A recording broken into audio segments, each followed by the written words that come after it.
ஒரு சிறிய கிராமத்தில் ஏழை விவசாயி ஒருவன் வாழ்ந்தான். அவன் தினமும் காலையில் எழுந்து ஓம் நமசிவாய என்று சொல்லி தன் உழவு பணிக்கு செல்வான். அவனுக்கு பெரிய ஆசை, தன் கிராமத்தில் ஒரு சிவன் கோயில் கட்ட வேண்டும் என்பது. கையில் பணம் இல்லை, நம்பிக்கை மட்டும் உறுதியாயிருந்தது. பருவத்தில் மழை வராமல் கிராமம் முழுவதும் வறட்சியால் வாடியது.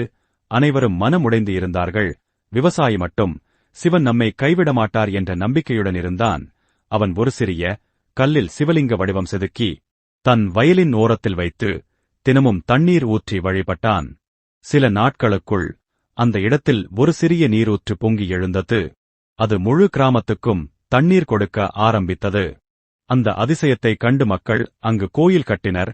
விவசாயி சொன்னான், நான் எதையும் செய்யவில்லை, நம்பிக்கையுடன் சிவனை நினைத்தேன். நம்பிக்கையே இறைவனை வெளிப்படுத்தும் சக்தி.